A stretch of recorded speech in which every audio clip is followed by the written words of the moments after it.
ڈھونڈا کرو، ان کو عقابی نظروں سے دیکھ کر ان کی کمی کوتاہیوں تلاش نہ کیا کرو، بلکہ ان علماء کو غنیمت جانو۔ جب تک مسجد ہے، مدرسہ ہے، قرآن ہے، حدیث ہے، اللہ کا نام ہے، تب تک دنیا ہے۔ جس دن یہ ختم، اس دن دنیا بھی ختم۔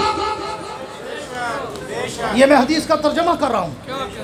اللہ کے پیغمبر نے کہا ہے کہ اللہ فرماتے ہیں، حدیث قدسی ہے، جب زمین پہ میرا نام لینا ختم ہو جائے گا، میں اس دن قیامت برپا کرتا ہوں۔ جب یہ گئے تو پھر قیامت آئے گی۔ اس لیے ان علماء کی قدر کرو۔ اب تمہیں حضرت لاہوری نہیں ملنے کہیں سے، اب تمہیں حضرت درخواستی نہیں ملنے کہیں سے، اب تمہیں عطا اللہ شاہ بخاری نہیں ملنے کہیں سے، اب تمہیں امیر عظیمت اور فاروقی شہید نہیں ملنے کہیں سے۔ اب انہی پہ گزارا کرنا ہے، اب انہی کو دیکھنا ہے اور انہی کے ممد و معاون بننے ہیں۔ اب مفتی محمود نہیں ہوگا، مولانا فضل الرحمان کو ماننا پڑے گا۔ اب امیر عظیمت نہیں ہوگا، ان کے کارکنوں کو ماننا پڑے گا۔ اب عطا اللہ شاہ بخاری نہیں ہوگا، آج کے ہمارے اکابر علماء کو ماننا پڑے گا۔